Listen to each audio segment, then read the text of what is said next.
Mwani, Ewa, Kuchi. Kanawa, Fujiena. À toutes et à tous, bienvenue, c'est dans le cœur de la cité. Nous sommes intéressés aujourd'hui à un peuple Tchokwe. Ou Tchokwe. C'est pour cela que nous sommes dérangés pour venir rencontrer le prince Kandala. Prince, bonjour. Bonjour, c'est ça. Voulez, Mwani, c'est votre salutation, C'est la salutation royale ou princière. Faut toujours parler de Batchokwe, pour quel intérêt? L'intérêt, c'est susciter les Tchokwe à se connaître. Et en fait, le problème fondamental des Tchokwe aujourd'hui, c'est une crise grave identitaire. Les Tchokwe n'ont pas eu le temps. Ceux qui étaient au village, beaucoup sont morts. Ceux qui sont dans le ville, ils connaissent très peu de leur tribu. Parce que Dieu dit, mon peuple meurt faute de connaissances. Voilà ce qui m'anime. Mon leitmotiv, c'est celui-là. Faire connaître le peuple Tchokwe aux autres et au Tchokwe lui-même qui se connaisse ce qu'il est. Parce qu'il ne le connaît pas. Et c'est facile à voir. Une crise d'identité pour un peuple qui a une si riche culture, qui occupe plus de 6 pays en Afrique, qui a une réputation de conquérant, qui a une culture, un art, une richesse incommensurable dans le domaine. C'est grave. À toutes et à tous, bienvenue. On va en savoir un peu plus avec Prince Kandala Lambert. C'est lui qui va nous expliquer qui sont les Tchokwe, ils vivent où, qu'est-ce qu'ils mangent, comment ils se marient. Pour en savoir un peu plus, je vous laisse suivre ça.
Prince Kandala Chianze Moussania Shangunga, bonjour. Bonjour. Bonjour Célestin. Vous êtes le prince de quel roi? Du roi Mwene Mwatis. De Mwene, ça veut dire roi. Mwene Mwatisenge. Mwene, ça veut dire c'est Louis, lui-même. Il est tout. Mwene. Mwene.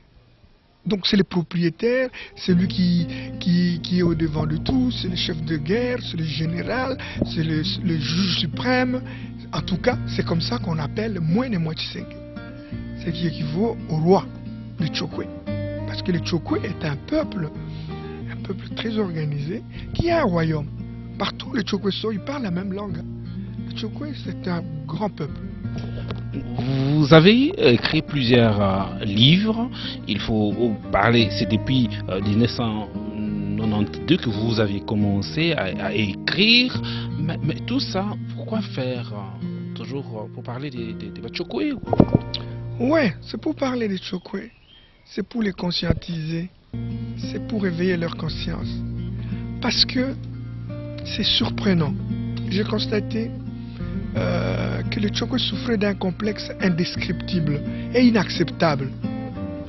À chaque fois que moi j'ai eu cette chance de notre village, en fait à 5 ans mon grand frère m'a pris, j'ai vécu chez lui, j'ai fait des bonnes études, donc je côtoyais tous les milieux. J'étais parmi ceux qui avaient la chance d'étudier avec les petits blancs au début de l'indépendance, au début de notre accession à l'indépendance, donc les premières années de l'indépendance de notre pays. Et j'ai constaté, moi-même j'ai perdu le Tchokwe. La première fois que je rentre au village après 60, c'est je ne sais pas parler Tchokwe. Mon père me dit mais quoi? Toi tu ne parles pas Tchokwe? C'est l'unique fois que mon père m'a tiré les oreilles pour dire plus jamais tu nous oublieras le Tchokwe. Et après j'ai réalisé que mes frères Tchokwe, mes amis, ils étaient très complexés. Ils avaient honte de parler de Tchokwe. Ça m'intriguait. Avec le temps, j'ai réalisé beaucoup ont perdu leur identité, ils ont perdu leur nom, ils avaient honte de s'appeler Tchokwe, d'être appelé Tchokwe. Et donc tout ça m'a beaucoup travaillé. Et moi, m'étant de la famille royale, connaissant bien ce que vaut un Tchokwe, et étant éduqué dans cette noblesse de Tchokwe, je me suis dit, à un moment donné, il faut prendre les choses, le taureau par le corne, il faut prendre les choses en main pour sensibiliser les nôtres, pour faire connaître ce peuple-là mal connu au grand public. Parlons un peu de l'organisation politique de ce peuple Mutchokwe. D'abord, le vocable Tchokwe, ça veut dire quoi? J'ai difficile à répondre à cette question. J'ai lu plusieurs ouvrages, j'ai entendu les aînés en parler, j'ai entendu mes parents et mes proches en parler, mais une précision sur le Tchokwe, je n'ai pas eu. Ben, beaucoup disent aujourd'hui, c'est Dieu a créé le monde et à partir de la tour de Babel, il a créé les Tchokwe, est parti de là. Donc c'est une tribu comme toutes les autres, c'est une langue, c'est une tribu qui est particulière, qui est Tchokwe. Alors, qu'est-ce qu'on essaie de dire à ce sujet?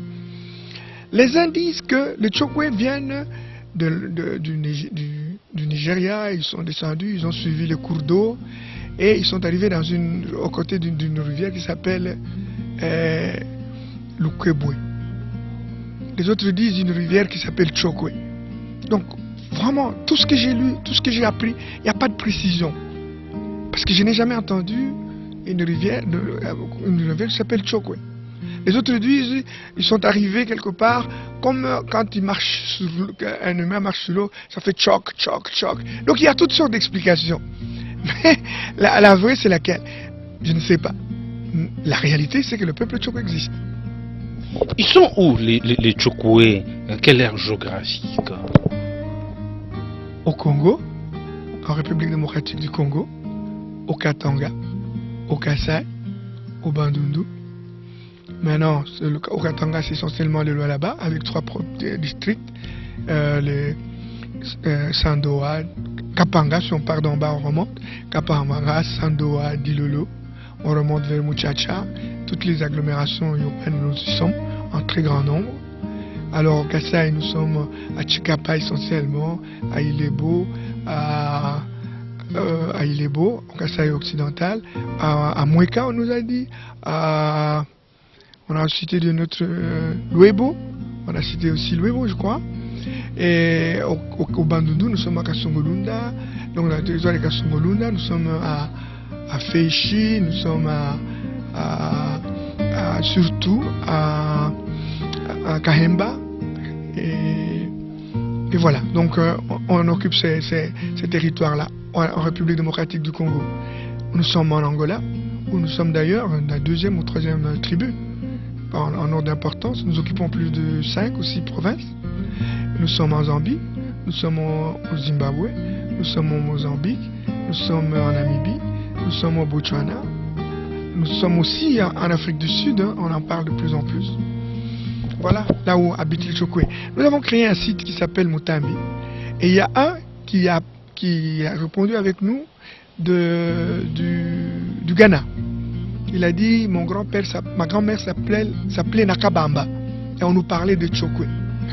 Donc, si les recherches sont approfondies, on saura plus ou moins quel espace que nous occupons en Afrique. Mais il faut noter qu'à l'époque, il n'y avait pas de pays. Hein. Donc le Chokwe partait, l'espace Chokwe partait de l'océan Atlantique, de l'océan Indien jusqu'à l'océan Atlantique. Et c'est ça que nous occupions à l'époque, avant Berlin, 1885, la conférence de Berlin. Les autres disent que vous êtes plus les Angolais que Congolais, c'est ça? Les autres, c'est qui? Mais dites-moi, les autres, c'est qui? Qui eux peuvent prétendre être plus Congolais que nous? C'est les autres, c'est qui? Je vous dis, les Chokwe qui est en Namibie, vous n'avez dit qu'il n'est pas namibien? Qui est en Angola, vous avez dit qu'il n'est pas angolais? Mais nous sommes ici, et notre capitale est à Itengo, à Mwatsenge, notre village. Et je peux vous dire que Mwatsenge Chungumba Samba, il s'appelait Mwatsenge Kandala, c'est lui qui a... Les Chokwe conquérants, ils avançaient, ils prenaient tout l'espace. Et à chaque fois qu'ils prenaient un espace, ils laissaient leurs neveux ou leurs nièces régner. Et donc, qui peut dire qu'il existait un Angola avant, un Congo, une Zambie? D'abord c'était la Rhodésie. Et pour vous convaincre, Mungambroise, si vous le connaissez, peut-être qu'on va parler de la politique plus loin, Mungambroise a créé un parti politique qui s'appelait ATCAR, Association des Chokwe du Congo, de l'Angola et de la Rhodésie. Alors vous allez dire quoi? Ils n'étaient pas de Rhodésie, ils n'étaient pas d'Angola, ils n'étaient pas du Congo? Mais non, nous sommes Congolais à 100%. Vous êtes, au fait, le Bantou, les Soudanais, vous les Batchoukouis? Mais nous sommes des Bantous, dites. Est-ce qu'on est différents quand je vous vois, vous et moi? Je ne veux même pas de savoir la tribu qui est la vôtre. Non, nous sommes des Bantous, les vrais Bantous, et qui défendent la culture et l'art Muntu, si vous voulez bien. C'est que votre chef traditionnel? Mwene Mwatsenge, comme j'ai dit, le roi Mwatsenge. Je suis le prince, le fils de Mwene Mwatsenge Moussanya. Samazemba, ça c'était mon père. Et ma mère, elle s'appelait Matiza Krete Temena. C'était la fille de Mwatsenge Mutunda. Et mon père était le frère, non, la mère de mon père était la sœur de Mwatsenge Mutunda. Donc ils se sont mariés entre cousins, les sublimes opposés. Moi je suis vraiment le sang pur des Chokwe, entre cousins et cousines. C'est pour cela que vous vous êtes habillé en chef? Oh non, je suis chef. Cette couronne, je vous ai montré quelques photos que vous verrez à côté de mon père. Il était en apparat traditionnel et j'étais tout petit à côté de lui. Et bon, ça, ce que je porte aujourd'hui, ça m'a été donné par Mwene Mwatsenge lui-même, sur décision de la cour. Ils ont dit le vrai Mwatsenge, c'est votre oncle, qui ne peut pas régner parce que ma famille ne l'a pas voulu. Et puis les temps évoluent, hein. Mon neveu, mais c'est le temps de la jeunesse, de mon neveu à régner. C'est mon Kalamba, donc mon ancêtre, c'est mon chef, c'est mon Mwene. Je le représente tout simplement. Comment accéder au trône chez vous? Pour accéder au trône chefal, comment ça se passe? Ça se passe de la manière suivante. Quand Mwene Mwatsenge est investi, il est investi à vie. On ne le destitue pas. C'est la mort qui l'emporte. Et quand il meurt, qu'est-ce qui se passe? Les Vubu, donc les notables, qui sont eux, qui ont le pouvoir de désigner le nouveau chef, sous recommandation de la famille royale, la famille princière. Alors, ils désignent parmi les ayants droit. Ce sont les neveux et les cousins, pas les enfants. Eux, ils désignent qui doit régner. Dès qu'ils auront désigné, ils soumettent la candidature ou les candidatures aux Vubu. Les Vubu se réunissent, disent parmi les candidats qu'on a proposés, celui qui convient, c'est tel. Alors qu'est-ce qui se passe? Le corps du roi est là. Chez nous, on appelle, quand le chef meurt, on l'appelle Ulamba. Ulamba. Quand le chef meurt, à ce moment-là, on désigne, le corps est là. Avant qu'on aille l'enterrer, il faut trouver un successeur. Sans successeur, on ne l'enterre pas. Et celui qui est désigné, il est arrêté comme un prisonnier. Dès qu'on l'arrête, on le dépouille pratiquement de tout. On le met comme Massassa dans une petite case derrière la cour. Et quand il est là-bas, il est la risée de tout le monde. On lui arrache tout. C'est pour lui faire comprendre que c'est fini, il est au service du peuple. Parce que dès qu'il quitte là, il n'y a personne qui osera s'attaquer à lui. C'est comme ça que ça se passe. Alors, une fois désigné, on tire en l'air de coups de feu pour annoncer qu'il y a un nouveau roi désigné qui va succéder à celui qui est décédé.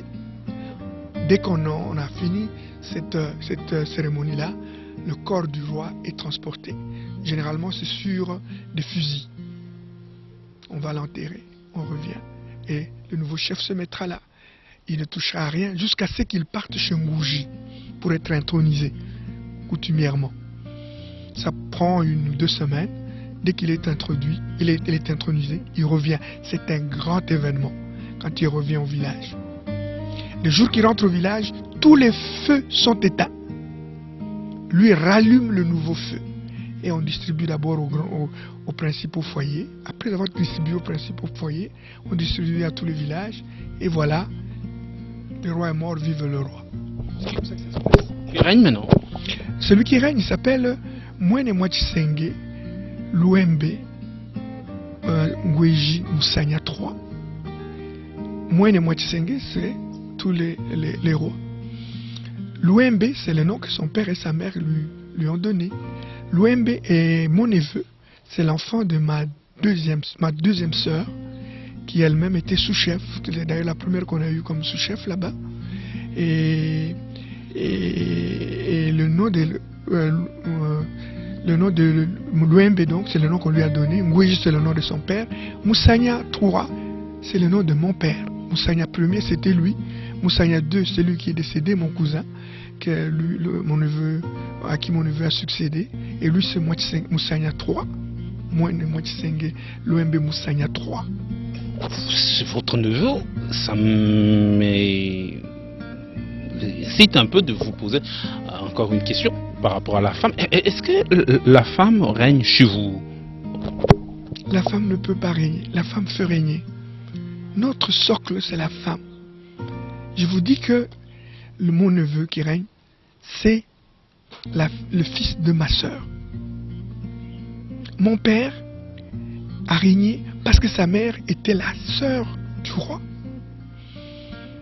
Tous les Mwachisenge, tous les miennes qui ont régné, ils ont le pouvoir du côté maternel. Je prends mon propre cas, qui est en fait un cas idéal pour la succession de Wuseng. Mon père est roi du côté de sa mère. De son père, c'est les Moalois, donc c'est un autre clan. Mais ma mère est la fille de Mwachisenge. Sa mère, c'est du côté de Tisanda, donc elle aussi, Zangila, elle s'appelait. Elle n'est pas du côté royal. Mais moi, je suis né du roi, qui est le neveu d'un roi, et ma mère qui est une reine. Donc je suis l'idéal dans la succession. Ceux qui succèdent, ce sont les enfants. Mes enfants ne succéderont jamais au trône, ne régneront jamais. Ils pouvaient le faire si mon épouse était de chez nous. Mais mon épouse n'est pas de chez nous. Par notre progéniture, nous les enfants de Machiza, notre mère, nous pouvons. Mais les enfants de notre père aussi. C'est pourquoi je dis que je suis idéal. Les autres Mwachisenge, comme mon neveu là, du côté de son père, il ne peut pas régner. Son père est un roturier qui a épousé une princesse. Donc en fait, nous les femmes épousent les hommes. Hein. Comment ça? Mais c'est comme ça. Vous venez dans la cour du roi, vous venez épouser une reine, celle qui vous épouse. Hein. Ça a toujours été comme ça. On va y arriver. Mais comment est constituée votre communauté? des clans ou en communauté libre? Non, on est très organisé. Clanique d'abord, et puis chefal après.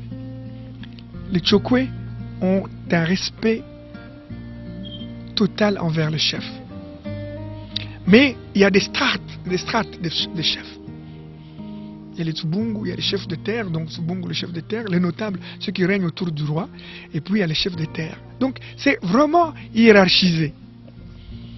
Et les Chokwe, pourquoi nous occupons un espace aussi vaste? Simplement, le Chokwe est un chasseur. Le Chokwe est un cultivateur. Le Chokwe, il aime l'indépendance, il est autonome. Tout ce qui les fait déplacer, c'est quand il n'y a pas de gibier, il n'y a pas à manger, il y a une terre qui n'est pas fertile, et puis il a un conflit familial, il se détache pour être autonome. Voilà un peu comment nous sommes organisés, coutumièrement, la société Chokwe. Quelle relation entretenez-vous entre vous et vos voisins, avec d'autres peuples bien sûr?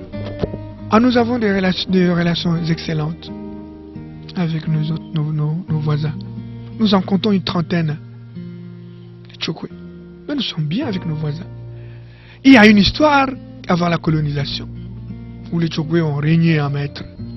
Mais après, même quand le Chokwe a fait beaucoup d'esclaves, hein, mais quand vous êtes esclave chez les Chokwe, ils vous adoptent, ils vous optent. Vous comprenez? Quand ils vous adoptent et ils vous coptent dans leur société, la première des choses qu'on vous fait, on vous donne une femme.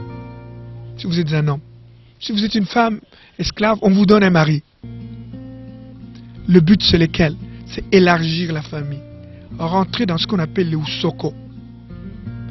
Hein? La famille, la fraternité. À côté de ça, le Usendo, l'amitié. Parce que le Chokwe, il est loyal, il est fidèle, il est ce que je peux appeler correct. Donc, le terme le plus approprié, il est intègre. Quand vous liez d'amitié avec un Chokwe, c'est vraiment une alliance à vie. Même si vous le décevez, le Chokwe a un grand cœur, généralement. Il y a des exceptions qui ne manquent pas, c'est pourquoi nous sommes des humains. Mais le Chokwe vit en bonne intelligence avec tout le monde. Et vous parlez en quelle langue vous, les Chokwe? Nous parlons en Chokwe. Que ce soit celui de Kaemba, de Chikapa, tous on parle Chokwe, indistinctement. Juste un mot, le message que vous pouvez lancer pour l'instant à tous les Chokwe qui sont en train de suivre pour l'instant cette émission. Mbunga Chokwe moyo wenu munahanjika ku message yenu munakalakalisa nimerika wa watu ha uwe mulali au kujila ya fuji ya izulia mumo kuhanjika kulumeneka tuchokwe msono laulenu we mutambi tunatwe mumuwaka mumu tulo twabomba miaka yinji msono tuka kulaula atunyingi tulinyingi yetu ene tulitaleno tulikwasenu tulizangengu nyasukuje twatungano hanga tuye kulutwe nyasukuje yetu yihunda yetu yekulutwe ana jetu alilongese abukanawa yeyu religi munaneha kuli uchokwe. Vous nous aidez à comprendre cela? J'ai dit que Mbunga Chokwe, c'est-à-dire peuple Chokwe. J'ai dit merci à Numérica qui nous donne aujourd'hui l'occasion de vous présenter, de nous présenter pour que nous soyons connus parce que nous avons été méconnus pendant longtemps et que nous-mêmes nous puissions nous éveiller votre conscience pour que nous puissions nous prendre en charge, nous unir, nous aider, vivre en harmonie, en symbiose avec les autres pour le développement de nos pays où nous sommes, le développement de nos entités où nous sommes. C'est ça le but de la création de la mutuelle Chokwe. Que faut-il faire pour se marier chez vous, les Bachokwe? Il y a un Mukongo, un Muluba ou un Andé qui a besoin de se marier un jour avec une fille Chokwe. Il doit faire quoi? Mais c'est d'abord, il a trouvé sa fille ou son âme sœur, il l'amène. Chez nous, symbole. Une fille, comme j'ai mes filles, croise un garçon. Aucun garçon ne peut mettre ses pieds chez moi s'il n'a pas d'intention noble. Et mon épouse est très, très sévère là-dessus. Tout garçon qui va regarder ma fille, qui s'intéresse à elle, avant de mettre les pieds dans notre maison ou dans notre parcelle, il doit donner un symbole. Ma fille va lui dire, fais un petit mot à papa, avec ce que tu peux mettre, 10 dollars, 5 dollars, 1000 francs, selon la valeur qu'il donne à sa future femme. Il m'amène, papa, j'ai une enveloppe pour toi. D'où ça vient? Sa maman explique, je regarde, et puis j'accepte. J'ai dit, il peut venir se présenter. La famille va venir. Dès que la famille arrive, nous faisons connaissance. Nous leur disons, ça c'était c'est-à-dire Kifungamulango en Swahili, la prédot. Ok? Après vient la dot. Quand ils viennent se présenter, on leur dit, chez nous, en tout cas dans la famille royale et chez les Tchokwe en général, la dot est un symbole. Nous ne vendons pas nos filles, nous les marions. Nous créons une famille avec ceux qui viennent chez nous. Et nous entrons dans la leur. Vous comprenez? Donc, chez nous, la dot est symbolique. Surtout du côté royal. On marie la fille avec une assiette en porcelaine. Ou bien, ouma, c'est ce qu'on appelle porcelaine. Ou bien, outal, un métal. Ça dépend. Vous pouvez venir avec une boîte d'allumettes, une boîte de cigarettes, comme dot. Alors on vous dit, parce que vous venez épouser chez nous, quelle est la valeur que vous donnez à votre femme, future femme? Ça dépendra de lui. Maintenant on est dans la modernité, je viens de marier mes deux premières filles, mes 2 filles aînées. L'autre s'est mariée à Mukongo, c'était en Belgique. On n'a rien demandé, hein. On a dit la dot, parce qu'on est quand même ici, donnez-nous, je crois qu'on a demandé 1000 euros ou quelque chose comme ça.